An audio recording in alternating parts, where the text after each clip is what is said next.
আসসালামু আলাইকুম। 1947-এ ভারতবর্ষ ভাগ হওয়ার সময় তাদের লিডার দাদা নেতা জওহরলাল নেহরু পাকিস্তানের মোহাম্মদ আলী জিন্নাহর সাথে কাশ্মীর বিষয়ে যে আলোচনা করে, কাশ্মীরে যাতে করে শান্তিতে, কাশ্মীরের জনগণ যাতে করে শান্তিতে বসবাস করতে পারে সেই ব্যবস্থা করার জন্য শান্তির প্রস্তাব দেয়। সেই প্রস্তাবের পরিপ্রেক্ষিতে জাতিসংঘ জম্মু কাশ্মীরে কাশ্মীরে গণভোটের আয়োজন করে কাশ্মীরিদের ভাগ্য কাশ্মীরের জনগণ যাতে করে নির্ধারণ করতে পারে সেই জন্য গণভোটের আয়োজনের প্রস্তাব দেয়। কিন্তু ভারত সেই গণভোটের আয়োজন না করে জোর করে কাশ্মীর এলাকা দখল করে রেখেছে এবং কাশ্মীরি জনগণকে নির্যাতনের স্টিম রোলার চালাচ্ছে। কাশ্মীরের যে অঙ্গরাজ্যের অধিকারটুকু আছে সেই অধিকারটুকু নরেন্দ্র মোদী বর্তমান ভারতের প্রধানমন্ত্রী ছিনিয়ে নিয়েছে। এই নরেন্দ্র মোদী উগ্রবাদী, বর্তমানে ভারতের ক্ষমতার মসনদ উগ্রবাদীদের হাতে। বিশ্ববাসীর সহায়তা না করলে ভারতের ক্ষমতা উগ্রবাদীদের হাত থেকে ছাড়ানো কঠিন। ভারতের ক্ষমতা উগ্রবাদীদের হাত থেকে যদি না ছুটে তাহলে বিশ্ব নিরাপদ না। জম্মু কাশ্মীর যতদিন পর্যন্ত স্বাধীন না হচ্ছে ততদিন পর্যন্ত বন্ধ হবে না কাশ্মীরিদের আন্দোলন, এবং স্বাধীনতাকামীরা তারা প্রতিরোধ গড়ে তুলবে এবং ভারত বিপর্যস্ত হবে।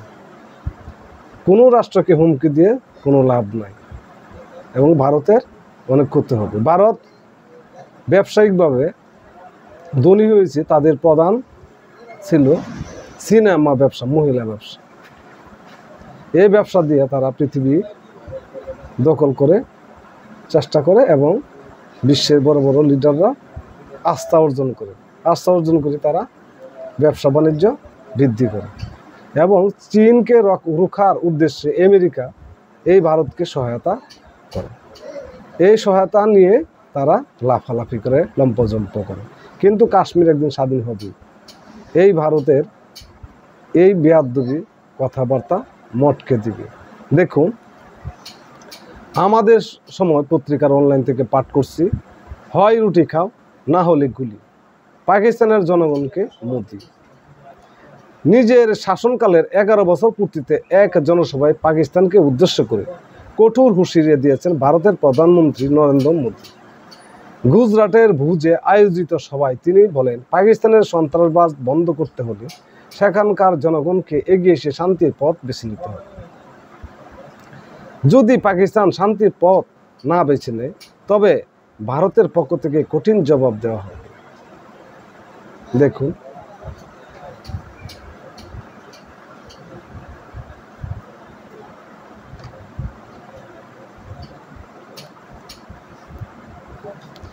এ সময় তিনি পাকিস্তানের সাধারণ জনগণকে গুলির হুমকি দেন।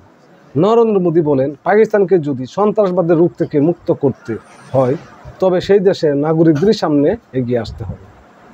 এ সময় তিনি সাধারণ জনগণকে হুমকি দেন, সুখের জীবন কাটাও, রুটি খাও, না হলে আমার গুলি তো আছে। মোদী দাবি করেন, পেহেলগামে হামলার পর পাকিস্তানের পক্ষ থেকে সন্ত্রাস দমনে কোনো পদক্ষেপ নেওয়া হয় কিনা তা দেখার জন্য তিনি 15 দিন অপেক্ষা করেছিলেন। তবে তার মতে পাকিস্তানের আচরণে মনে হয়েছে যে সন্ত্রাসবাদী তাদের রুজির উপায়।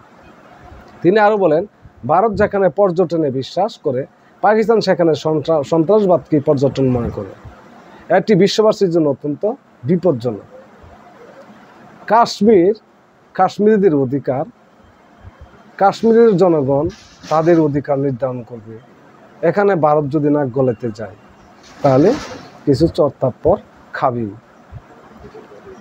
তিনি পাকিস্তানের জনগণকে উদ্দেশ্য করে বলেন, আপনারা কি অর্জন করেছেন? আজ ভারত বিশ্বের 4র্থ বৃহৎ অর্থনীতি, আর আপনারা কোথায় আছেন? যারা সন্ত্রাসবাদকে উৎসাহ দিয়েছে তারা নিজেদের ভবিষ্যৎ ধ্বংস করেছে। অপারেশন সিঁদুর সম্পর্কে মোদি বলেন, এই অপারেশন হলো মানবতা রক্ষা করার একটা মিশন, এর মাধ্যমে সন্ত্রাসের বিরুদ্ধে লড়াই চালানো হচ্ছে।